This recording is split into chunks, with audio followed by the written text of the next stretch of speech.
Welcome to the show, Mid-Geek Crisis. Episode, what are we up? Episode 64. 64, there we go. Ultra Episode 64. 64. Very, very famous and important number in the video game world. That's right. That's 64 bits of awesomeness. Ultra 64. Coming your way. TurboGrafx 64? Wait. No, that's not it. That's not it. Let me roll these credits. Come.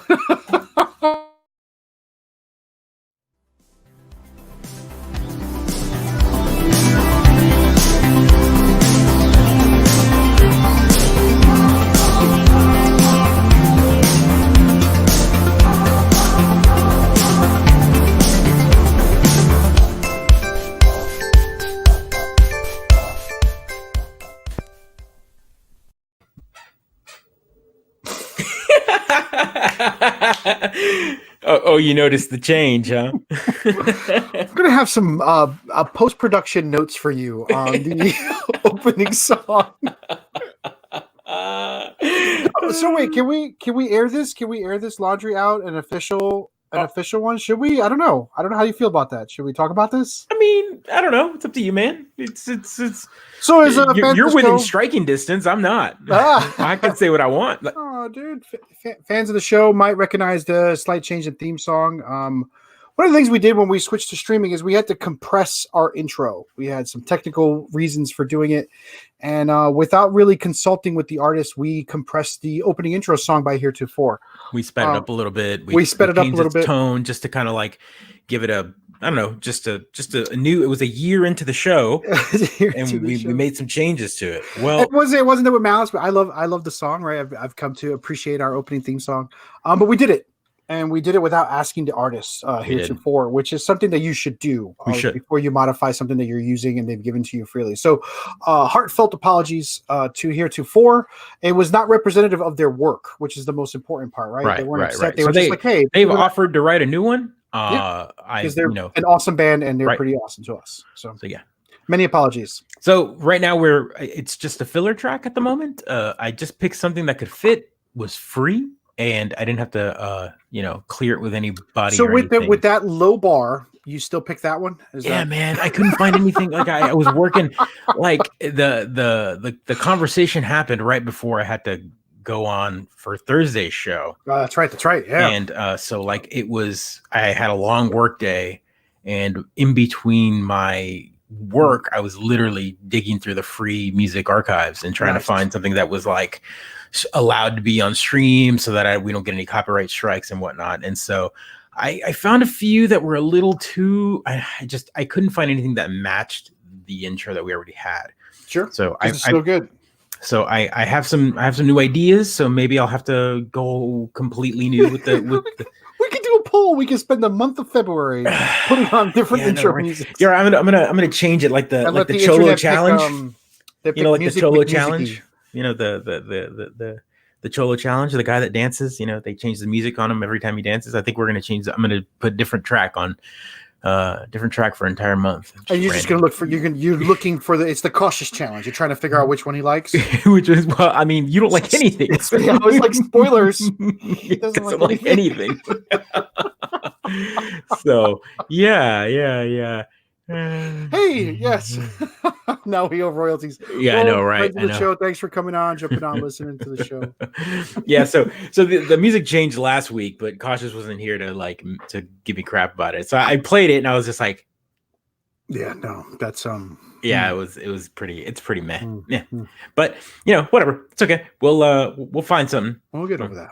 Yeah, so on the show, lots of stuff happened this week, right? In the Mid-Geek Crisis, the world of the Mid-Geek Crisis, at least my world on the games that I travel and track. Division 2, did you see that? Big Warlords of New York. Yeah, so you're going back to New York? Is that what's going on? I don't know why we left, to be honest with you. The only thing this game had going for me was the amazing New York City post-apocalyptic vistas to play in. So is that what they're doing? Are they like literally taking Division 2 back to New York as a DLC kind of thing? Yeah. So it's just a free patch, or so it's like a year one patch. So it's free for everybody, but the year one pass holders can play for a week or two without non-year one pass holders. Right, so I have to wait a week. I don't actually have the year one pass. One of the things I learned from Mass Effect Andromeda is to no longer get the passes, right? So I just don't. So this year one pass is out there, and it's episode 3. It's in New York. It goes to Coney Island, which is pretty exciting, and then they're doing even further south in New York State. Jersey? Huh? Why? What? No, Coney Island's in Brooklyn. Why would you? Why would you? Sorry, I had to. Why would you be so wrong? I was hoping to push some buttons there. What? No. So it's I mean, it looks to be a pretty exciting patch. They're changing everything. They're adding more in-game content. They're increasing the level cap from 30 to 40. This is a sort of ongoing world development thing that we hear all the time with games like this. Right. We're getting some of that in Borderlands. That was also announced today. Yeah, they are increasing the level cap as well. All these games are sort of competing to keep your eyeballs in front. I saw Apex Legend dropped a new character. Yeah, a new character killed off a character. Yeah, I don't killed off. Isn't there even a story for you to be keeping track of? Apparently there is, man. Like it's part of so I think, and again, we're coming back to 2019 theme here of the Fortnite. Fortnite is kind of again, they set that tone with this like overarching long micro story that's like just fed to you in like bits and pieces of patches and like but it's not really. It's like the LaCroix of stories, right? It's the essence of the story. Just happened to be sitting next to the game for a little bit, you know, like you just exactly. Like got a whiff. Oh, there's a meteor strike. Right. In 3 months, there's a black hole. There's no. Yeah. I mean, it's some of it's fun. Sometimes the world events can be fun and you know, whatever. But there's no real, like, every time you play, you're just playing the game over and over and over again, the same match, you know. For a couple weeks, as every weekly patch lands, it changes a little bit the game, which keeps the game fresh, which is kind of neat. So so everyone's kind of doing that same thing where they're gonna just feed story drip. It's the hamster drip, right? It's the bottle. It's just kind of a IV drip. There's that model, right? And then there's a sort of Division 2, Destiny 2 model where they have to drop big content patches every couple of months to keep people interested. And I think their model is more like, we'll just bring them back. Everyone will come back and play and burn through this content in 3 months and then disappear until we drop our next patch, right? I think might be their thought, which might be, are we gonna put this up there? Yeah, go for it. Might be BioWare's intention, right? This is. Let me zoom in here for everybody. This is the Polygon ad, right? Yeah. I mean, this is our favorite game to kick, right? And I feel bad constantly talking about it. But here's the lesson. Iron Man looking great in that shot. Yeah, really. He's in his colonizing. He looks better than the Avengers game. He's treasure hunting. So, you know, they're out there. What does it say? Reinventing the core gameplay loop with clear goals, motivating challenges, and progression with meaningful rewards, which was, I mean, it's the 3 core keywords. I think my complaint about Anthem in general, there wasn't a clear gameplay loop. It wasn't very motivating, the matches or gear you got. And I didn't feel like I was moving towards anything when I played it. Right. And I'm actually, one of my complaints about Division 2 is I feel the same way. I could play 3.5 hours without having accomplished anything, not even a better piece of gear, nothing, literally gain nothing in 3 hours of gaming, which I can't do. I'm too much of a casual to do that. I'd rather play Civ 6. So speaking of Anthem, here's a game that we were beating up last week. And I sent the tweet to Cautious over here, and I was laughing. I was just laughing hysterically. I mean, if you can't see, I'm trying to zoom in here. Look at that. So this tweet, this person, Sam Loveridge, sends out, decided to dip back into Anthem. The fact that all the Christmas decorations are still, it made it feel even sadder. Yeah. This is February 7th, folks. Like I feel like I should judge them. End of January. It's but I have at least 2 neighbors who still have Christmas trees on their back porch. I just that's the northeastern way, right? You don't. It's still Christmas. You just throw them into the backyard, and it's then they still rot. Christmas in Syracuse. All right, we got a foot and a half of snow just a couple of days ago. It's still Christmas in Syracuse. You didn't get snow during Christmas though. No, we didn't. It was a very weird season. Anyway, yeah. Neither here nor there. So Anthem, maybe that's what's going on. Maybe they're all snowed in. All the devs are snowed in. No one can hit that toggle switch to turn off. No one can. I mean, maybe Anthem is so backwardsly designed in the back end that they can't. It's not just a toggle switch. Maybe they actually have to hit the delete button. Who knows? Oh, Rolls, thank you. Yeah. It makes life easier. Come Thanksgiving, no need to put that's right. And that's Anthem's goal. Wouldn't that be hilarious if they just kept Christmas stuff all year? Yeah, it would. And then they pull it down right before Thanksgiving. You don't put anything up the next Christmas. So sad. That's so sad. So their plan right now, they're gonna do this. They're gonna keep the Christmas decorations up until they gift Anthem 2.0. Right? That's where their BioWare is focused. It's an interesting sort of statement where they're like, well, now we're gonna do it the way we wanted to do it, which is to devote a team to it.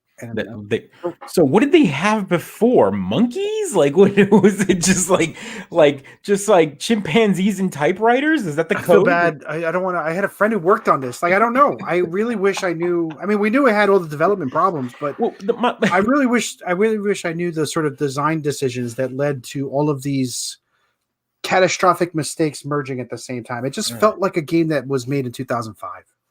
It didn't. So hopefully their redesign is there. Meanwhile, Division 2, their redesign. You know what it felt like? Here's a hot take for moviegoers and fans. Do you remember for a few years back in like 2006, 7, right around that time, right around Superbad came out, the Judd Apatow movie craze. Sure. Every comedian, every person wanted to make the next like Judd Apatow Superbad / 40-year-old virgin kind of movie. Yeah, everyone wanted it, so everyone decided to go kind of that crude humor. Take like 4 or 5 comedians, put them in in some sort of movie. Pineapple Express, get there right now. Yeah, right, and there can only be one McLovin. That's right, there can only be one McLovin for sure. But Judd Apatow kind of helped produce a lot of those for other people because they were all like, hey, we want some of that magic, come on up. And there were a lot of other directors that were helped by Judd Apatow. One of the ones was Zach and Mary Make a Porno, Kevin Smith. That's right. And it was a Judd Apatow movie that was directed by Kevin Smith. So the script was not written by him. And it's one of his least liked movies. I like it. It's one of Kevin Smith's least like movies, or Judd Apatow's? Like it's like the fans, like the rating, the just in general, like it's very different from all of Kevin Smith's other work. And if you hear him talk about it, he says, yeah, I enjoyed making the movie. I made lots of friends, and I got to hang out with like Craig Robinson and a lot of the people that Judd Apatow's friends kind of came over. Seth Rogen. That's kind of the movie that got him like even smoking weed again, because he was like, I hadn't smoked, and Seth Rogen was like, come and smoke, and that got him kind of. And now he's a big like weed guy, but it also let's say advocate. Well, he's an advocate, but at the same time, he's a productive stoner is what he calls himself. He like lights up and then writes. Like, sure. He's not a sleeper. He's like, he gets active. So it's the opposite. But anyway, in his interviews, he constantly says, hey, this movie wasn't me. And it felt like I was wearing someone else's skin. It was me trying to follow the trends. Yeah. And it while I enjoy a lot of the things I did in that movie, it didn't feel like a movie that I had made. It just felt like I was kind of going through the paces because that's what the public wanted. And Anthem feels that way. Anthem feels like it's one of those MMO shooter games. Let's make one of them MMO shooter games. Yeah. Let's make one of them games. And the problem is they made one of them games at the tail end of them games. Cycle. Yeah. Because no one was playing them games anymore. Everyone moved on to the Battle Royale games. And even then, the Battle Royale scenario had been burned out. So this wasn't even Battle Royale. I do think 100 mechs, Ironmans fighting in a Battle Royale star game on their maps would have been amazing. Yeah, but that give me I would only play that if you gave me a good franchise based on it. Like, give me a BattleTech. Give me BattleTech Battle Royale. Why don't we have like the freaking? Why can't we have original science fiction? Like, I mean, we've already got great franchises out there, and if you want, I mean, not. I'd rather be a stormtrooper. Why don't we just do a 100-man Jedi fight? Well, we already have that, right? That's what Battlefield is. I mean, I'm just saying, like, we do have back right now. I'm Battlefront. I mean, sorry. I'm just saying, like, in general, like, we have good franchises out there. I'm not saying you can't reinvent the wheel. Titanfall was a great game. We could have taken the Titanfall, but then they made Apex Legends. Like, I wish. I mean, can you? A Titanfall 100-man battle royale would be ridiculously amazing. Just imagine all those Titanfalls. I don't know.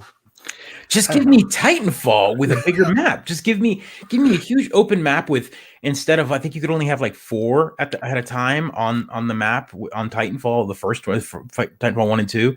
Make it like 10 and still have the humans, because my favorite element of the Titanfall was you could still be a human and like attack these mechs by climbing on them, ripping pieces off of them, throwing grenades down down into, like, ahead of its time, and it's genius. Ahead of its time, tons of movement, 2 different methods of play, big clunky mechs or really fast, like and even when you were playing the humans, you had different stealth abilities and jumping abilities, and flying abilities. It was a fantastic game, ahead of its time. I enjoyed it, and we lost that. Now, mind you, Apex Legend has a lot of that movement, which is what's kind of driving its popularity, which is why Apex Legend is here. Fortnite is here. One is a first-person shooter. One is a third-person shooter. They compete, but they're not the same. So the world can have 2 of them. It's and then there's like Rainbow Six niche. They're doing a sort of season pass thing now. And Rainbow Six is still killing it out there, man. Like I see shots of the day and whatnot on Kotaku has that. I play it on Sundays still. Yeah, I mean, I just we need one more player. We have only 4, and if I'm honest, we're not very good. But we just need one more to lose a bunch of times with us on Sunday morning. Awesome. No, it's great. And so where does Anthem fit? Like, what is BioWare wanting to do? I don't know. I mean, I get it. But do you cut your losses? Invested tons of no. You've got too big of an engine. You've invested way too much money. I mean, you could, but then you'd just fire everybody and everyone would lose their job, which is partially what's happening now, because obviously they're probably going to go back to square one, but not. I don't know, man. I'm not a game developer. It didn't happen with what was the game that went up against Overwatch? I always forget its name. Battleborn. Yeah, so it didn't happen with Battleborn. They didn't close their doors, right? No, Gearbox is big enough that they could just take everyone and throw them back. They threw them at Borderlands 3. They were like, "Fine, get out of here. Go help the Borderlands team." I don't know, man. It's a good idea, Phil. I wish them well. I'm curious as to how 2.0 is going to revive their franchise when they're so deep. Like even Fallout 76 couldn't do it. But Destiny did, right? Destiny had a real bad reputation. Well, they dropped their Taken King and they bounced back enough that they funded Destiny 2 and the rights to buy it back, right? Fallout 76 just announced something today too. They announced, They announced that's a big day for all of these mass world games. 76. Let's pull up the news there. Let's play the game here. News. Boom. That's the days. 76 coming to Steam in April with big human NPC. Yeah, there we go. We'll throw it up. Boom. Fallout 76 coming to Steam in April. Finally, that's a good thing because it's no longer on its own thing, and with big human NPC expansion. So there's going to be a whole new Wastelanders. It's bringing story to the game, something that kind of makes Fallout. I might buy it now. Then that sounds like a blast. Don't you have? I have a free copy. I got a free copy when I bought another game. I literally bought a game and they gave me a free copy of Fallout 76. You know what? I think I'm using it to prop up a table. Maybe I have to go check. Hold on. There it is. As a matter of fact, I have a free copy that I have not taken out of the shrink wrap. Oh, that's brutal. That is brutal. I mean, what are you talking about? Free? It's when this patch comes out. The way they're going to get people to play it is it'll drop on Game Pass. Ooh, you heard it here first. Yep. Fallout 76 on Game Pass, much like Grand Theft Auto is on Game Pass. Yeah, they're going to announce they did the same thing. Another game that was able to succeed in this, if we're talking about taking it back to square one, was Final Fantasy 14. They did a giant world-ending event, and the developers took it back to code. It's a whole new game. It's not even the game that came out. So when if anyone remembers when I lost track of Final Fantasies after 9. Final Fantasy 14 was the MMO. So way back during Final Fantasy 10 an MMO. So 10 came out, and when 10 came out, I remember E3 like the following year after 10 came out back in the PlayStation 2 days. They announced Final Fantasy 11, 12. And 13 all at the same time. They said we're going to be working on all 3 of these games at once. Good move. That was in Square's hubris. They were like, we can do no wrong. They was unzipped and just it was that's what they wanted to do. They were like, we can do no wrong. We have 3 of these games in development, and then all of it went to hell. Right. Final Fantasy 11 came out on PlayStation 2, and it was an MMO. And everyone liked that one in a way. It also struggled. It was one of the first games to be an MMO on a console. There was actually a hard drive peripheral you can buy for the PlayStation 2. Chatting was virtually impossible on it. Yeah, it was a mess, but there was a PC version, and it launched and it played, and people liked it. It had a niche. It had to compete in the heyday of WoW.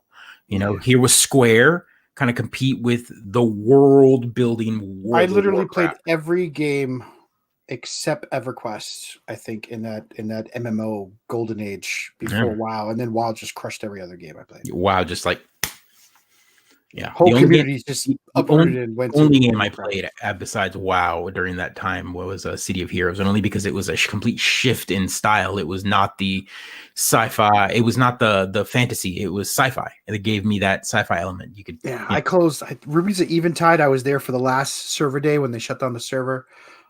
There was another one I was there for the last. I celebrated a lot of last shutting down server days. I was there because of WoW. Yeah, because of WoW. Because whole communities would leave, and these MMOs would overpromise they couldn't deliver back then. And this was also the start of that sort of I don't want to say toxic gamer community, but kind of the start of that vocal gamer community where now you had forums you can talk to developers, and if a developer was like, next week we're going to have players are going to be able to build their own cities. And if that didn't show up next week, there was a big outrage, rage on the forums, things like that. Real vocal minorities ruined toxic, peeing in the pools, if you will. Yeah. And these games just went down because of it. And World of Warcraft, Blizzard just kind of navigated their way through it. They're like, all right, guys, Tuesday's patch day, shut up already. Yeah.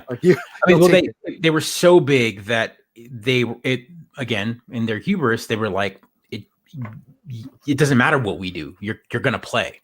We might break it and you're still going to play it, and then we'll fix it next week and you'll still play it, and you'll go and buy you'll renew your year, you'll buy your card, you'll buy the next expansion and move on and so on and so forth. Renew your year. I mean, we paid a monthly subscription back. People were buying year cards. I remember there was all sorts of ways to buy it. Get them cheaper. There was codes. There was all sorts of stuff, and then people were buying gold. There was a gold economy. I mean, we've talked about that before on the show. And people mattered. That mattered. There was literally people tracking the WoW economy. There was whole websites dedicated to what server, where, and then what switch items. So you'd be like, this item is this cheap right now on this server, so go and jump on it right now, because if you pay at the time you could pay like $20 to move your character, and then you can move them over to that server, and then you can kind of build that character up. In a world where everything's cheaper, because economies would break because there would be too much gold. So the big heavy servers where everyone played, everything was really expensive. Yep. So you'd switch off, and Blizzard would encourage you. All that sort of crazy management stuff. People aren't. I mean, are even people aware of it? It doesn't happen all that. It doesn't happen as often anymore. Again, there's minority. There aren't auction houses, and everyone just hops on chat and says, "Can you spoof? Can you spoof? Can you spoof? Can you spoof?" You got a scar? You got a scar, bro? Anybody got a scar? Drop a scar. Oh, the summer of Fortnite. We'll never forget it. Oh, God. Oh, man. Fortnite. Oh, man. It's still going. My kiddo's playing it a lot more. He plays it on the weekends. I let him play it on Friday. He's getting there, right? Age-wise to rock out with his appropriately aged children to play these games. Yeah, he's been rocking that, and he plays online. He doesn't have a mic or whatever, so whatever. But one thing he did discover is at his birthday, his friends came over and they were like, "Oh, let's split screen." And I was like, "Wait, you can split screen Minecraft?" I'd never tried it. And sure enough, they all sat down and grabbed an Xbox controller, and he had 4-player split screen Minecraft. I was like, I had no idea. I don't know why. I don't know why I didn't. I mean, I didn't think about it. I was like, they were like, with my daughter on Minecraft. I didn't even think about it. It makes the screen so much smaller, though. It's pretty frustrating. But if you're playing I'm going to set my friends on fire game. It's a lot of fun.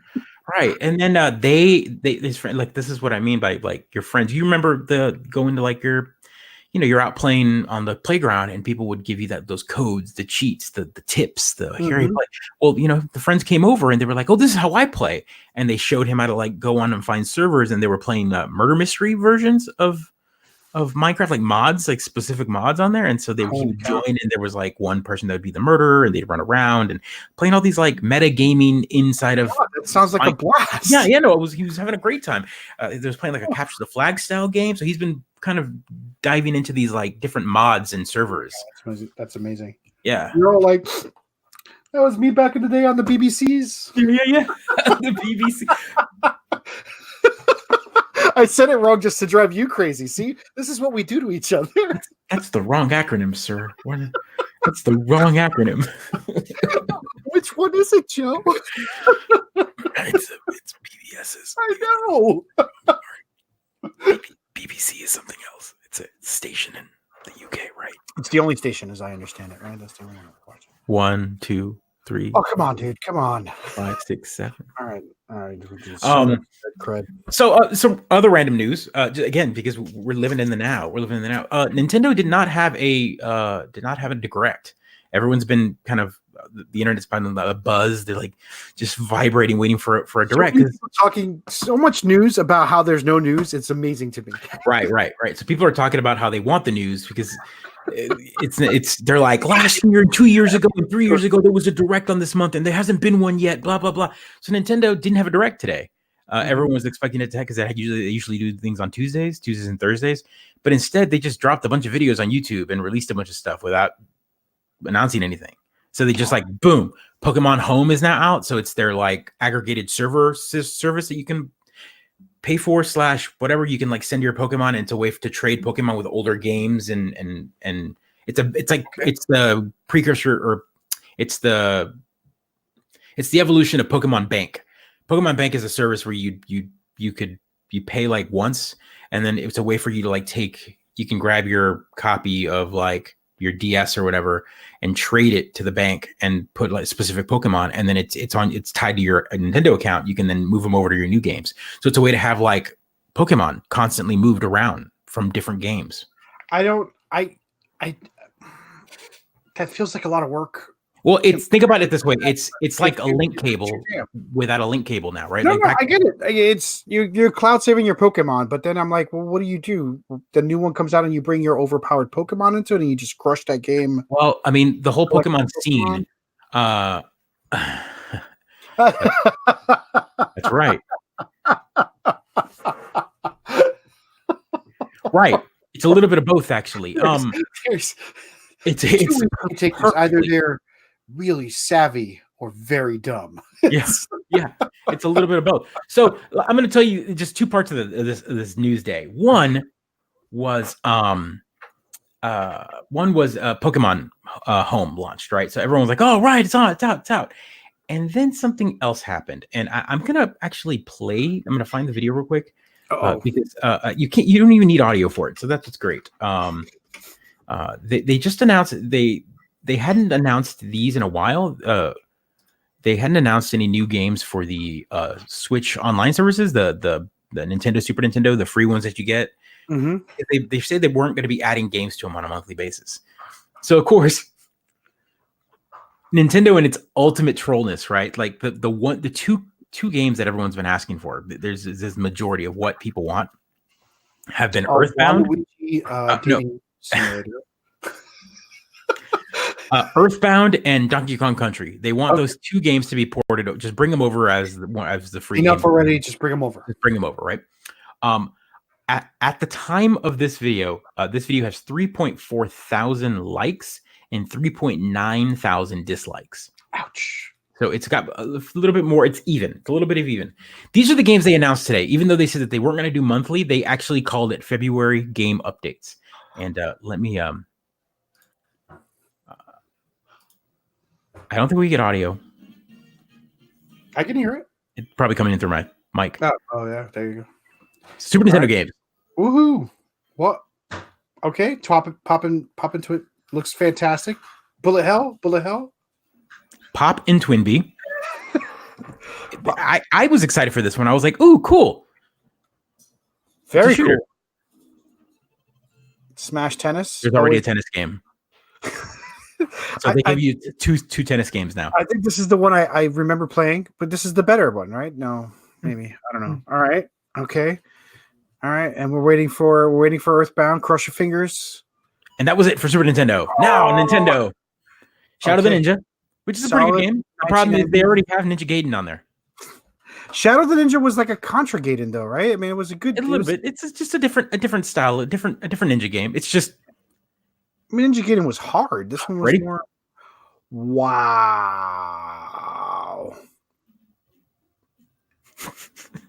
Wow, that's. You're like laughing at Eliminator Bolt Duel, the most extreme game. Oh my god! was that She-Hulk? Oh god! All right, dude. Eliminator Boat Duel. Well done. Eliminator Boat Duel. That's the game people have been wanting. Why does Nintendo hate their fans so much? It's so good. I love it. Because as an old hat, I'm like, I approve. At this point, I'm like, I already have all those games. Yeah, you're sitting there with your hard copies, like, I'm like, you sons of bees. Original CRTV, right? Yeah, right there. I'll play it right there, you sons of bees.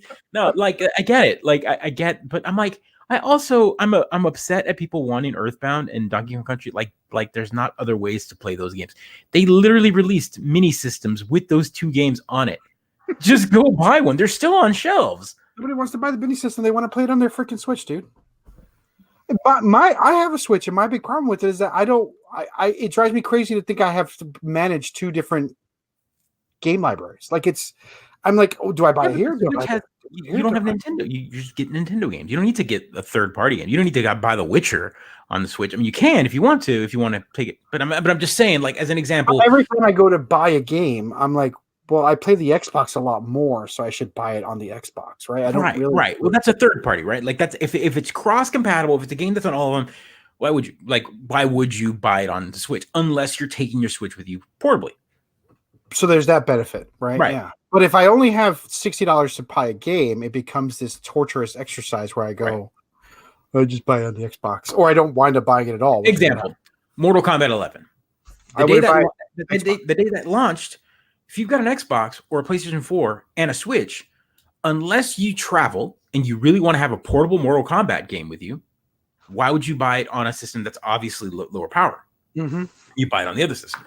But Nintendo games are Nintendo games, right? So you can't buy Mario Tennis. You can't buy Smash Brothers. You can't buy Mario Kart on any other system. So you're going to buy those there. So Nintendo kind of becomes a Nintendo system / maybe retro system, because there's a lot of games, a lot of it's also RPGs. It's also the indie system. Like, while a lot of indies come out for free, I put free in quotes, on the Game Pass. What's nice is if a new indie game kind of catches your eye, you can almost guarantee you that it's going to be for Switch day one, if not already on the Switch day one. Right. It's true.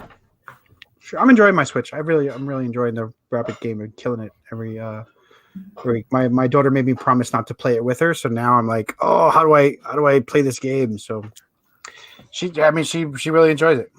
What's up, Tim? Thanks for joining. Friend of the show. What's going on? Yeah, man. So Sonic movie comes out. Can't wait.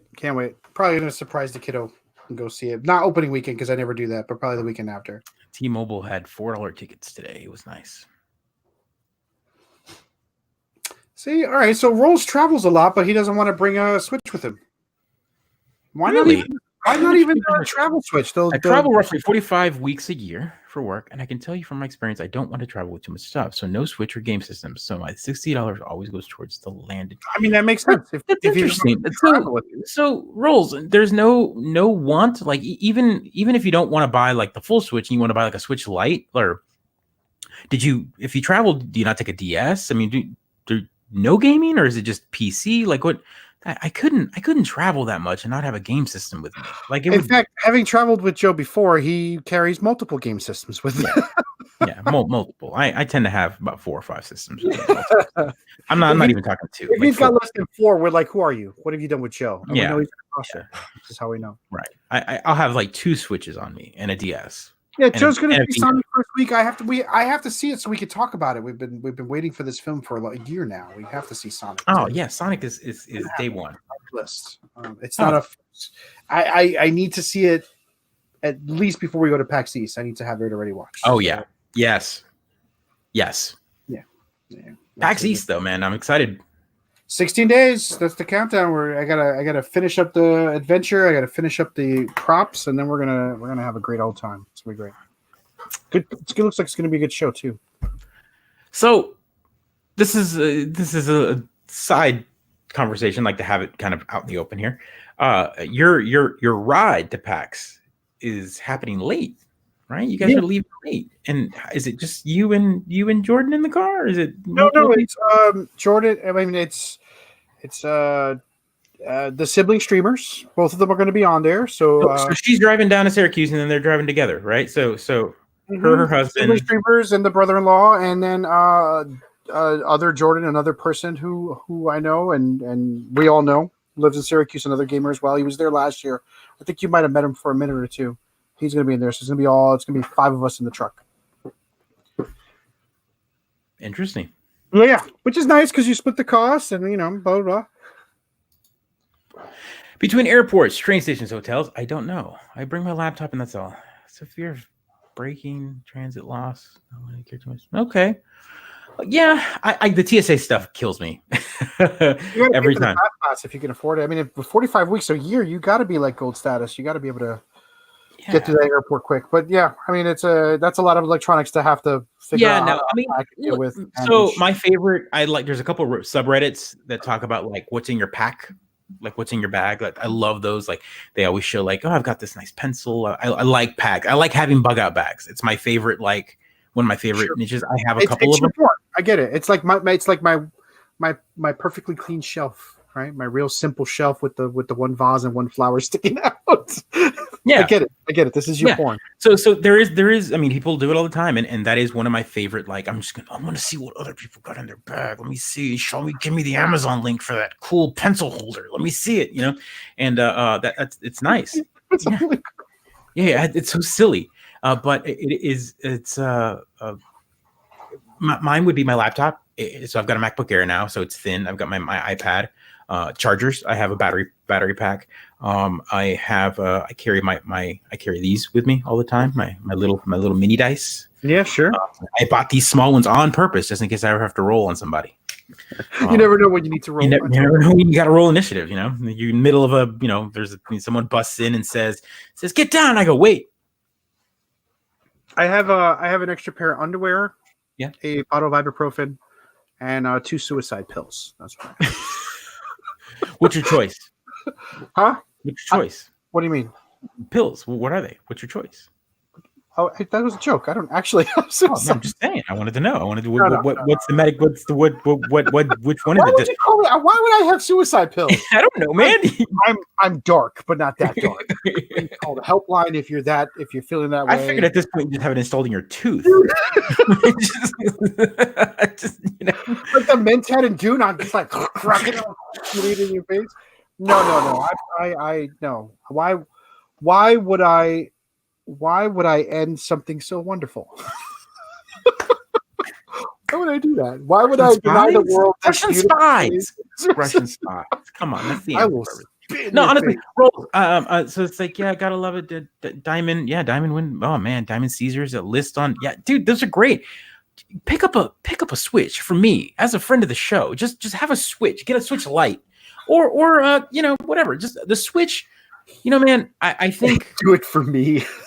Do it for Joe. Get yourself a Switch. Get yourself a Switch. Get on me. No, seriously. Like, I think the Switch is, especially the Switch Lite. Like, if you really do travel as much as you do, and you like gaming, I think that the Switch Lite, not having a docket, not having to worry, is pretty rugged. The thin portable cases are pretty rugged. I can't imagine. I mean, I carry mine in my bag every day to work. And why? Do you get a chance to play?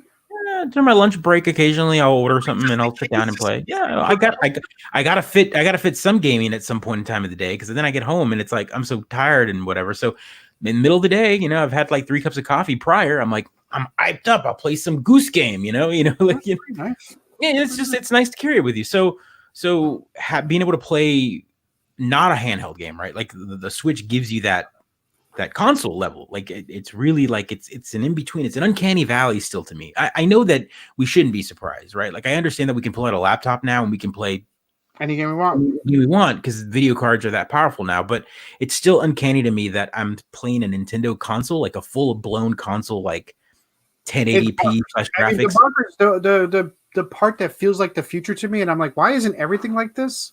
Is when I'm playing it portable and then I just plug it into the TV and continue playing. Right. That's the part that I can't get my mind around. I'm just like, why doesn't this work with my iPhone? Why doesn't this work with my iPad? Why can't I do that with a laptop?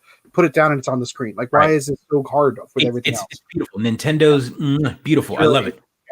Yeah. So yeah, I mean, there we go. I think so we'll have some Switches. I'll probably bring my Switch. I don't know why. I don't know. I don't think I have to buy Mario Kart before I get down there, I guess. Can we play multiple screens? Oh, great. Yeah. 2 Switches. And Jay has a Switch too. So we'd have 3 Switches. You can do 2 people per Switch. So you can have 4 Switch connected and then 8 players. Or you can have 8 individual Switches. Like they can all Wi-Fi connect. You can just connect to each other without having to connect to the wireless, right? Yep. We should give that a try. So I'll bring mine down. I just got to buy them. I guess that's my $60 for the month. That's my fun money for the month. Oh, I think I've seen it. If my brother V ever pays me, we'll find you. We'll find you a deal. No need to look for it now. No. So I like the Switch. It's nice and portable. It's good stuff. Dead Cells also announced a expansion. I know you. Dude, I wanna. Oh man, I wish I was 12 again because I feel like I would have eaten that show a lot more. Sorry, I think my wife threw the vacuum cleaner inside the dishwasher. Fair enough. And put it in the garbage disposal. That's where that sounds from. So yeah, I love Dead Cell. Can't talk it up enough. It was a fantastic Metrovania roguelike game. Mm-hmm. If you like all of those things mashed into one place, but I just couldn't. Oh, I went on Reddit threads and started reading what people were doing with their builds and how they played the game, and I'm like, I'm doing this all wrong, and I don't have the time to play it the way they're playing it. I mean, I got to the end, I beat it, I did it, and then it turns out there's so much more that I could have unlocked, and I just couldn't get back to it. Couldn't do it. Yeah. It was one of those games that I felt really bad uninstalling and play something else. After Party is soon going to be the next one. I'm going to uninstall and play something else. That's nice, though. I mean, but what was nice is it'll be a year since you played that game. Remember, you played it at PAX and you got introduced to it. They pulled you into the indie booth, and that was one of the games I picked. Twice. I beat it. There's 3 endings, and I've done 2 of the endings, and I just wanted to look at the third, but I just can't bring myself to go through the whole game again to get to the third ending. and here's the way I torture myself. I could not bring myself to save scum it either. Like I couldn't bring myself to save right before the decision, pull my save out, play that decision through, and then put the old save in. Like I couldn't bring myself to do it. I was like, I have to play through the whole game again. That's integrity. That's integrity in gaming. It's stupid self-torture integrity. It's just dumb as hell. It's one of those like moronic ways we torture ourselves for no good reason. That's integrity in gaming, sir. I was playing Wolfenstein on Uber mode, and I finally switched it to Can I Play Daddy just to get the Chivos. Like, does it give them to you? Like, there's still like you can still get them. Oh, nice. I'm like breathing on the Nazis.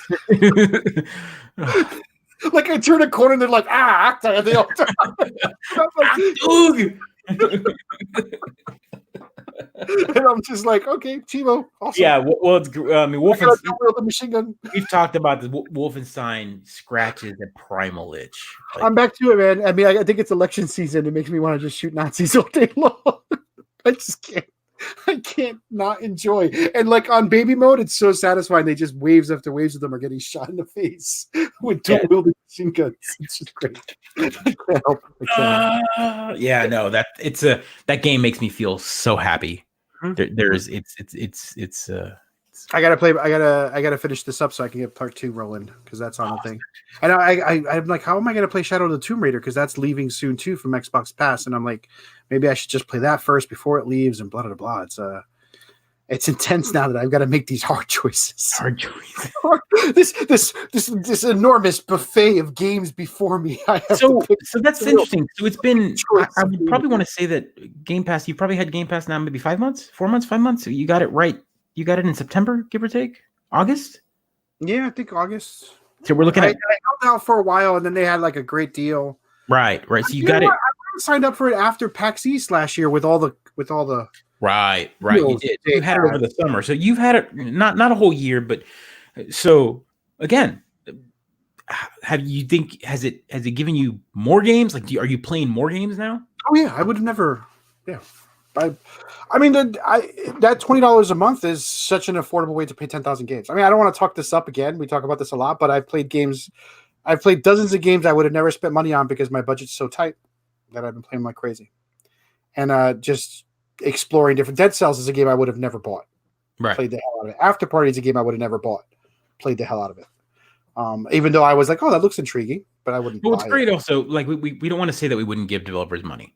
The best way to put it is we played the game, and now we're awoke. We're woke to that developer. Now we know that next game they put out, we're like, oh, we enjoyed it. That game they put out, that was great, and I think they get a good chunk of change from Game Pass.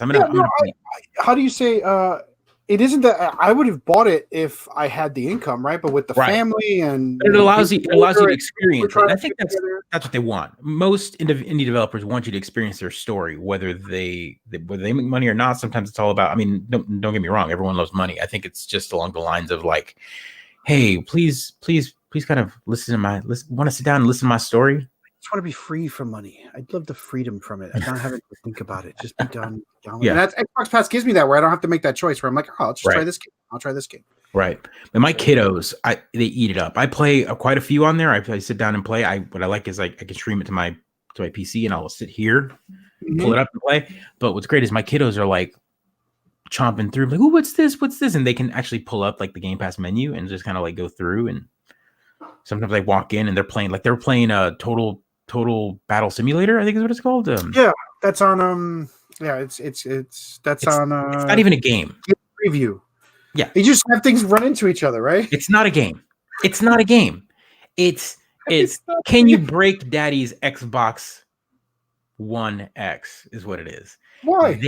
Because they literally ported a PC game with no limits. So you can throw like 10,000 samurai versus 10,000 like war horses. It's like, oh, dude, I was like, what did you do? And they're like, the lights are flickering, and you're like, what's going on? It's moving like half a frame a second. It's like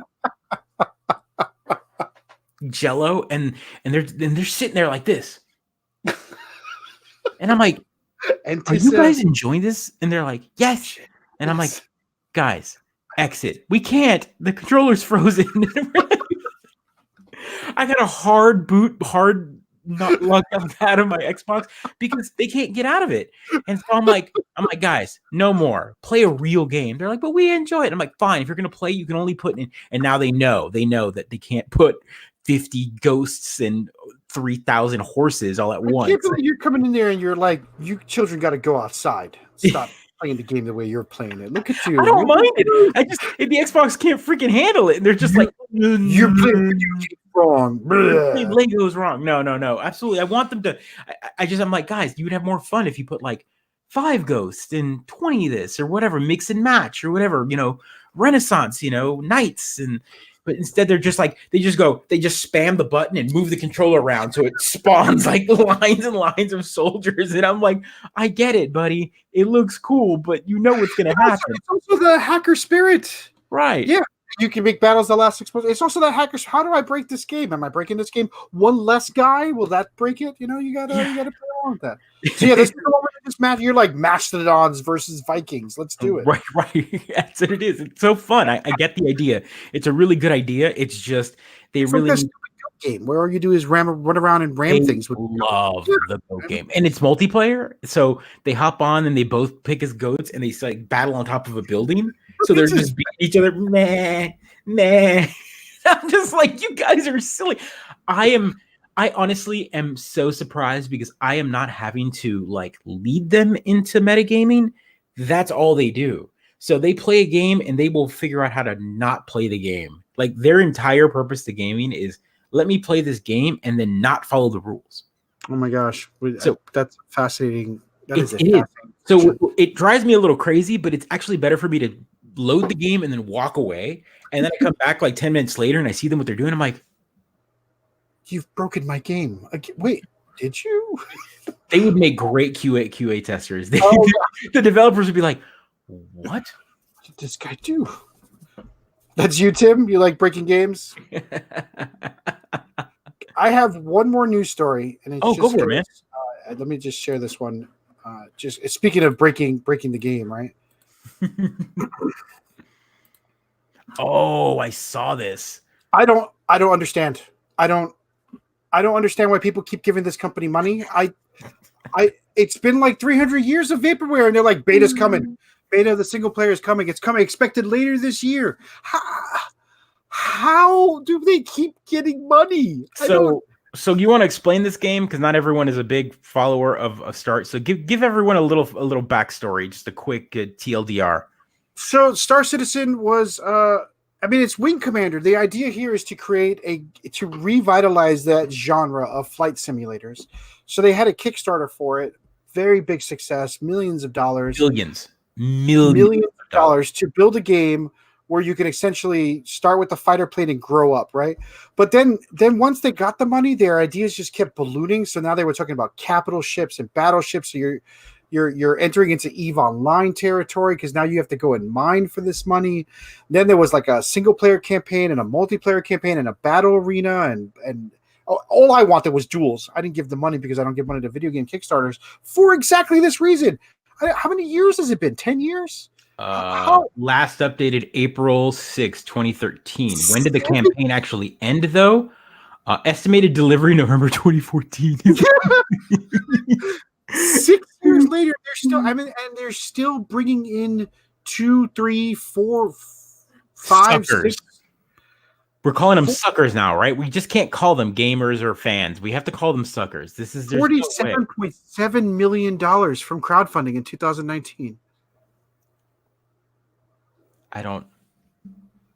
They've pulled in $131.5 million in the last 2 years. I don't understand. I don't. And $46 million in private investment. This game I'm going to tell you, this game is the avatar of game. No, what do we call this? What can we compare it to in like movies or other things? It's like Rolls. I'm with you, man. Did they become too successful? Eyes bigger than their stomach? I think they got a little bit of eyes bigger than their stomach. So they had a second round of funding, and then a third, and then a fourth, and the fifth. So they just kept getting, and then they had like this crowdfunding process where you could pre-buy ships. So they'd be like, "Oh, we had an idea for an awesome new fighter with sweet wings," and so it was an exclusive. So people are buying vanity items for a game that doesn't even exist yet, and might never exist. This is I don't get it. How many games could we have made with 131? Anthem could have been fixed. Let's think about this for a second. This game was funded 6 years ago, right? Yeah. 6 years ago. Let's put into perspective what 6 years does. 6 years, 2012, 7 million, and that's when it started. It got to 7 million in 2012. Let's put into perspective what is that? 7 years now? What is that? 7 years? 7 years. 7 years.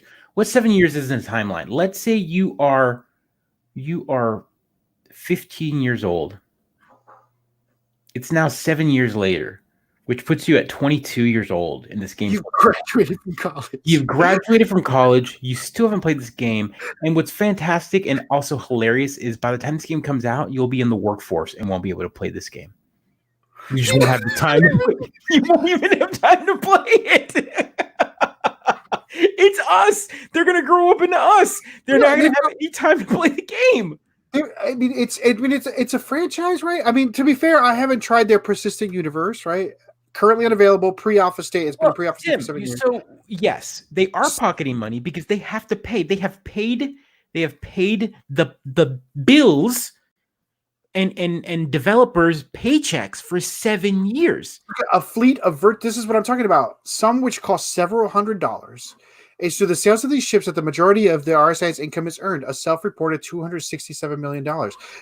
They're selling virtual content for a game that does not virtually exist. It's not even boxes were bad. This is like this is the purest form of loot box. You get nothing for money. Not even like you can't even play with it in a digital world because it's like you can we're gonna keep tabs. We're gonna write down that you gave us this. You're gonna get this.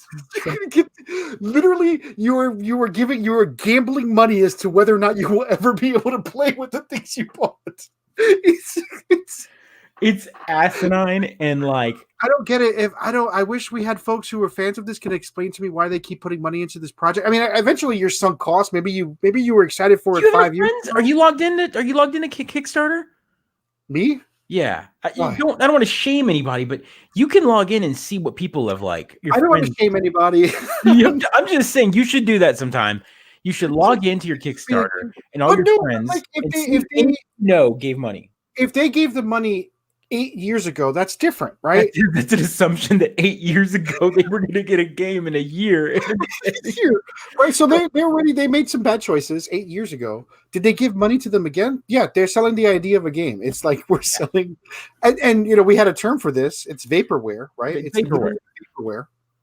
There's nothing there, and they keep showing like moments of play and things. Tim, you're my movie guy. That we talk a lot offline about movies. What's a movie that's like this? It's kind of like it's like Beetlejuice 2. It's that movie that studios kind of drug up every few years, and they every few years they're like, oh, it's back on the board, and money gets thrown at it, scripts probably get written, directors, casting gets done, some sort of studio money gets spent, and then nothing. And then it goes away. There's a Dune remake that's happened a million times for. Right. Anna La Mancha was like that, right? They actually made a documentary about it that it was just never going to get made. Right. There's other movies that have done this. I'm just trying to think of other things like cars. Maybe there's been some cars that have been. It's kind of like the Cybertruck for Tesla. Only Tesla does have a product out there, but again, it's like the idea of like this car that it's been hyped. The Roadster. It's the Tesla Roadster. The Roadster has been announced. Was actually their first announced car. But then they released the Tesla, the first one. Then they released the Tesla Model 3, then the X. And now we're getting the truck. But the Roadster still hasn't come out. Like their sports car, their purest sports car, still hasn't come out yet. And it will, because Tesla does actually release products. But I'm trying to think of them. Like I know you say Tesla's a good example of people buying into an idea. Wait, Friday 4 is one? Like 3?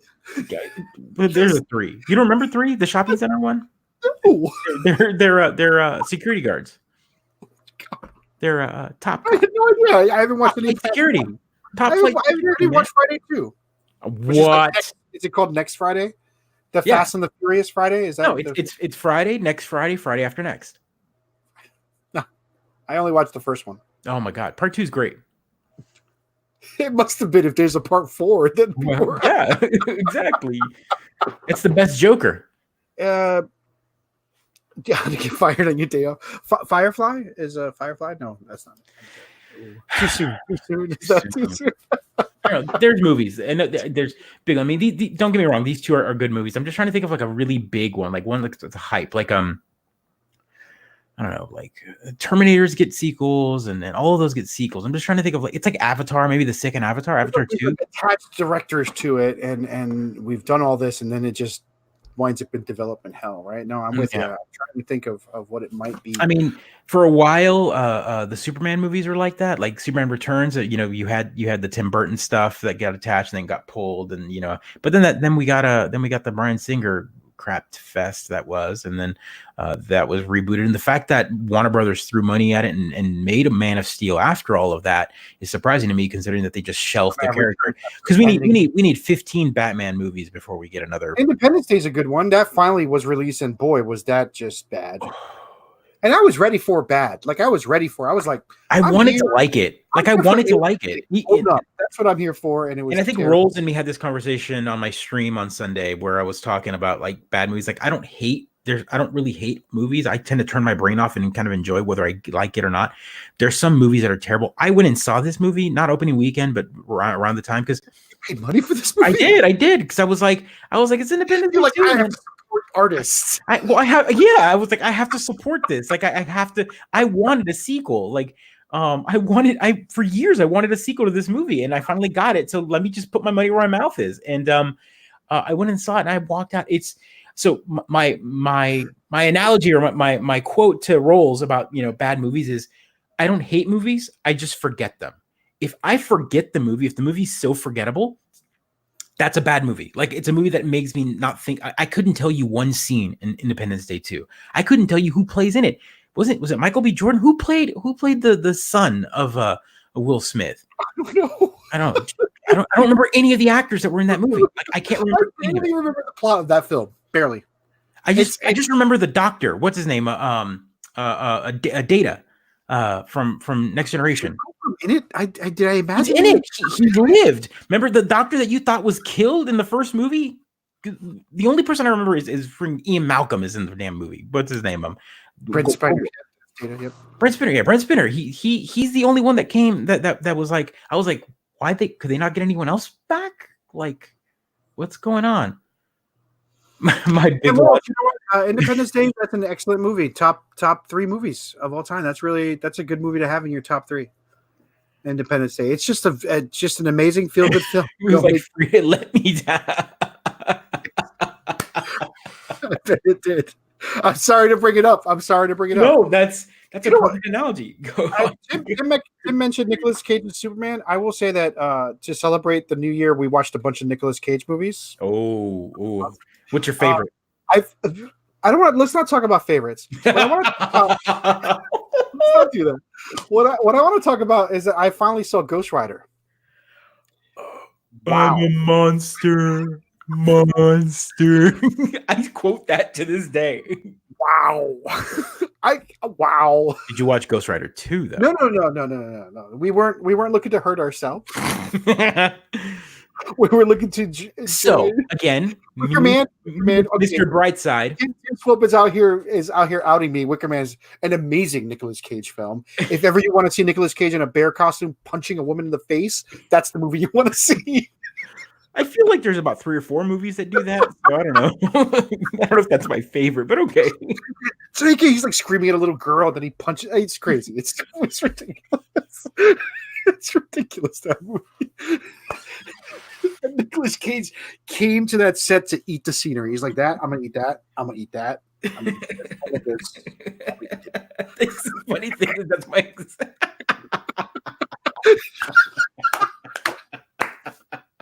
Rolls, you're killing me. Red Rock West. I don't think I know that. I know Wild Wild West, which is Will Smith's best movie. I'm okay with that. There was a giant spider in the third act, which we didn't get in Superman. So that is an excellent Kevin Smith story. If ever you want to listen to Superman Lives, his story on that. Him, Dennis Hopper, great indie film from '93, huh? Wow. I mean, but that's still sane, Nicolas Cage. I mean, don't get me wrong, he was never sane, but that's still like him holding back. He like what is it? What's the driving movie? Drive Mad? No, what is it? Anger? No. Fast and Furious. Why are so many of our movies around anger?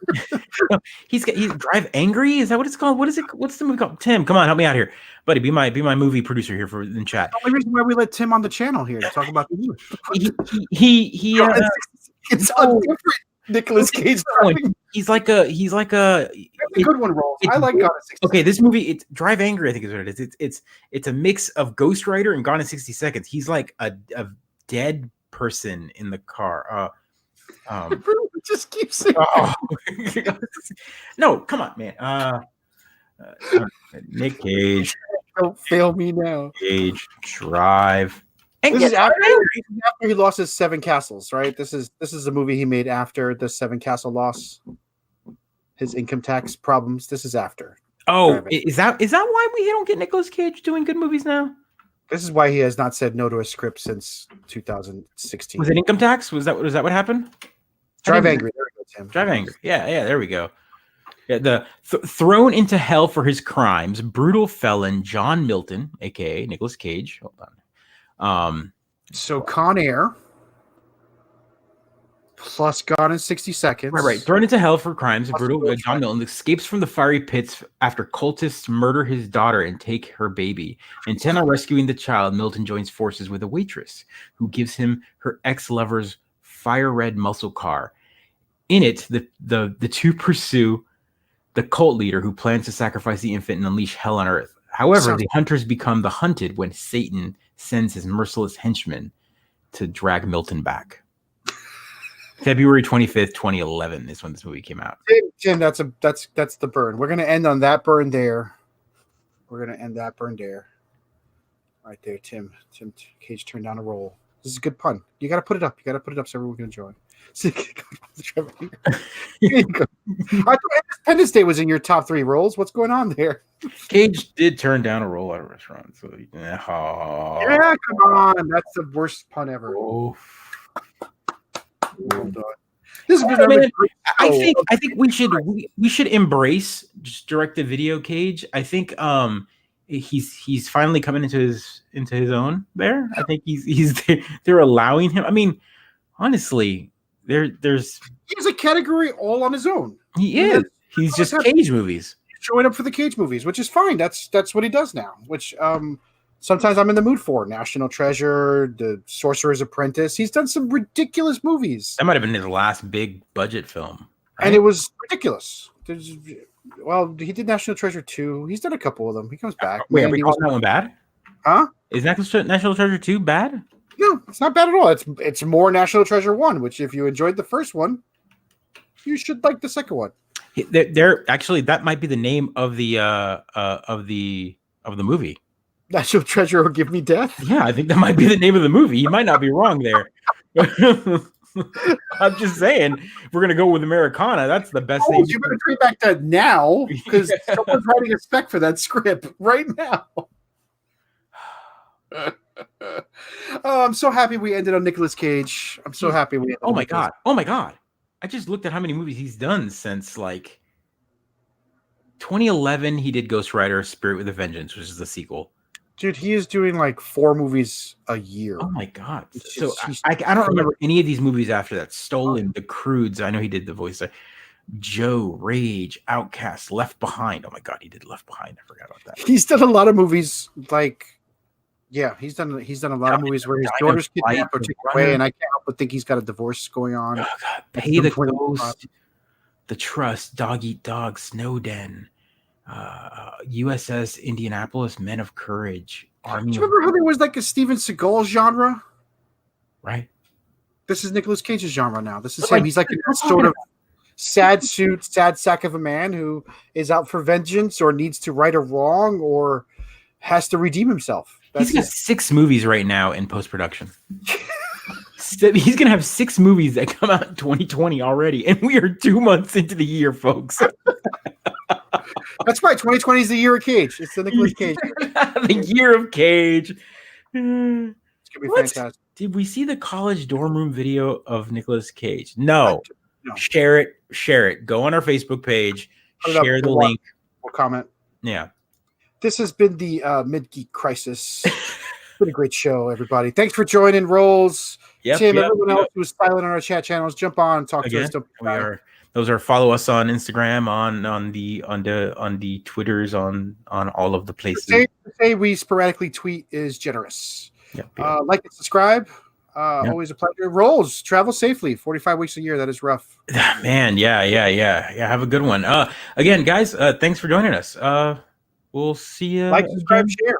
Like, subscribe, share.